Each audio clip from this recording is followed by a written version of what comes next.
This is the moment Labour's Sarah Jones felt the pressure as a Question Time audience member bluntly told her the budget had screwed a lot of people over.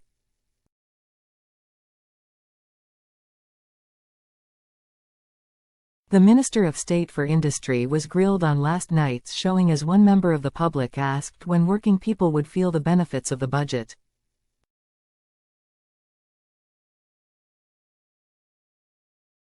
Quite frankly, you've screwed a lot of people over, pensioners, farmers. And it's all right saying make an unpopular decision now.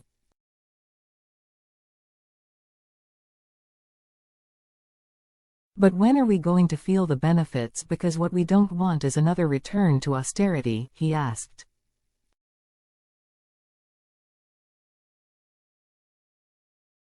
Ms. Jones insisted there will be no return to austerity before blaming the last government for inherited finance problems and responding that measures to raise the living wage would immediately help the worst off.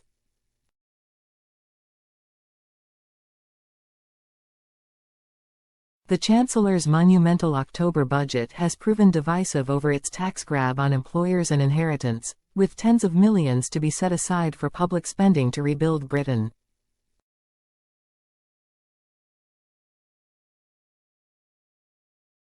The audience member began by acknowledging, "I accept we have had 14 years of sheer incompetence which needs to be fixed under the last government," receiving a round of applause.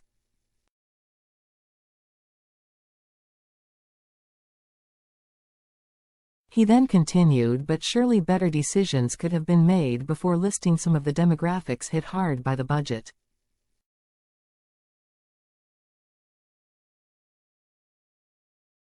"Many Labour voters will go against you," he began, before being cut off. "It's all right saying make an unpopular decision now."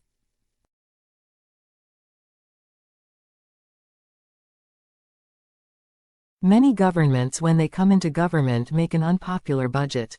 But when are we going to feel?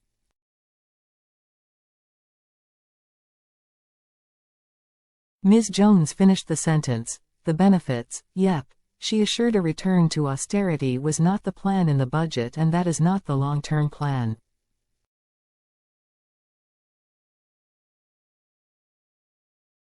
"The second thing I want to say is, I came in as a minister in the Department of Business and Trade.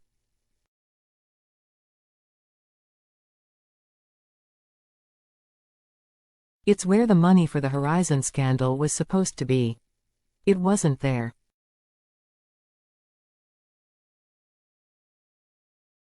It's where the money for the Advanced Manufacturing Fund, £4.5 billion, important to this region.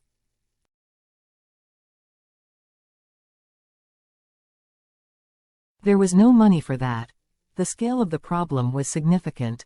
Answering his question, she added, "First, people on the lowest income will get a benefit now because we have increased the living wage to a point where 3 million people will get a pay rise that will be significant and will make a difference."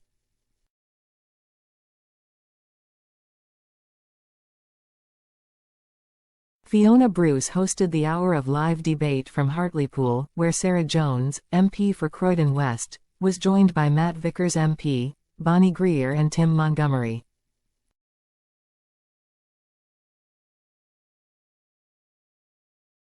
The panel also spoke on the election of Donald Trump, prospects for the war in Ukraine, Labour's increase to tuition fees and the effects of the budget.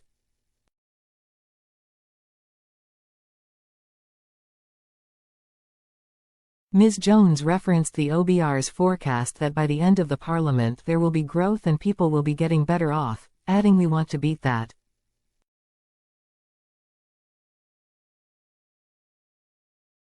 "But I understand where you're coming from. As someone who voted Labour, it's my job to persuade you that you're better off."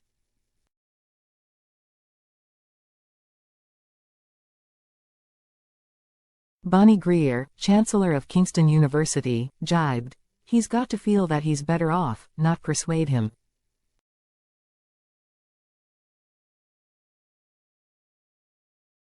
Labour's first budget saw huge changes to tax that it said would raise an additional £36.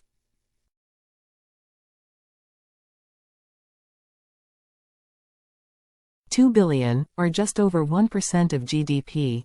According to the IFS, this will result in a rise in taxation, as a share of GDP, the second largest of any post-war fiscal event by the end of the decade.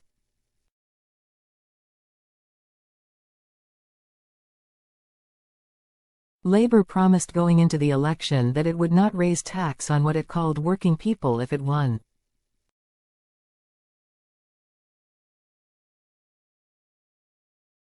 But the government was challenged on its definition ahead of the budget, and after, as employers and farmers felt significant hikes.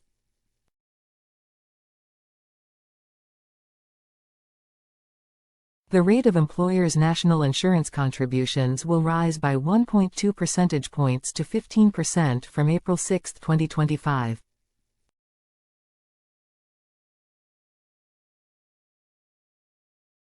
Experts warn this could be felt by employees, though, as pressure on finances slows wage growth, a key issue for many young people trying to keep up with rising house prices.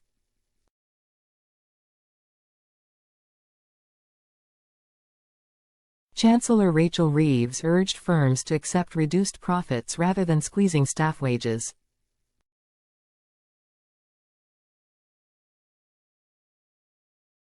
The Chancellor has since conceded that workers would be hit by the knock-on impact of her budget, which will raise taxes by £40 billion a year.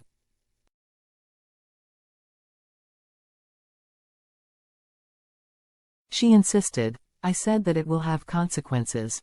It will mean businesses will have to absorb some of this through profits, and it is likely to mean that wage increases might be slightly less than they otherwise would have been."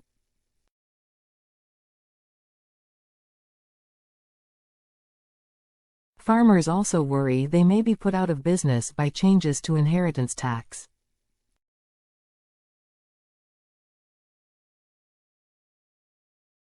Under the reforms, the tax will be levied at an effective rate of 20% on the value of business and agricultural assets over £1 million, axing a previous exemption.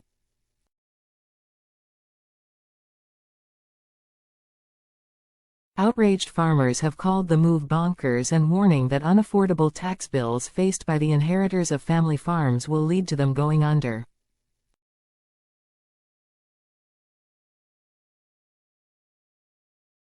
Farmers have also contested the claim that it will only affect super-wealthy landowners.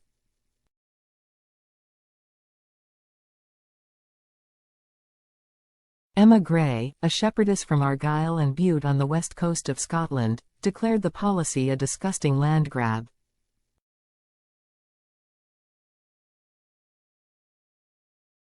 "A lot of family farms are going to go under when they have to pay the death duties," she said in a TikTok video.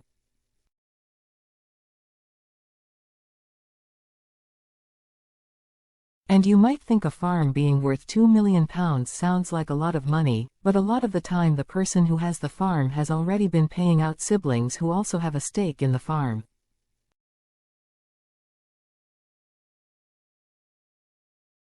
So they spend their whole life paying it off and are ready to pass it on to the next generation, but now they're going to be hit with inheritance tax, which is going to make the whole thing completely unaffordable.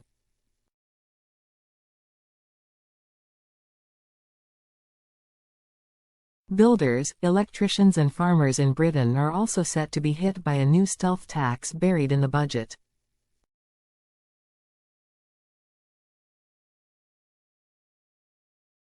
A new rule set to be introduced by Chancellor Rachel Reeves will classify double cat pickups, often used by builders, electricians and farmers, as company cars for tax purposes.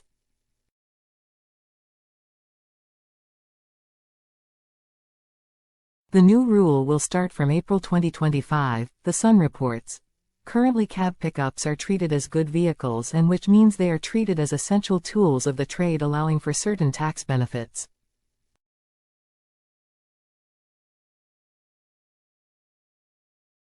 But under the new rule, they will be categorized as company cars, which will come with higher tax implications.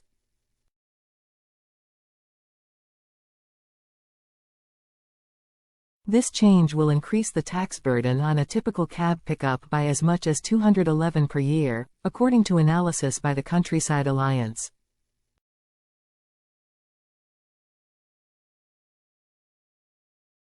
A Nissan Navara Tecna, commonly used by workers, which costs around £33,265, and emits 167 grams per kilometre of CO2, would see its benefits in kind. BIC tax rise dramatically, from £3,960 to £12,308.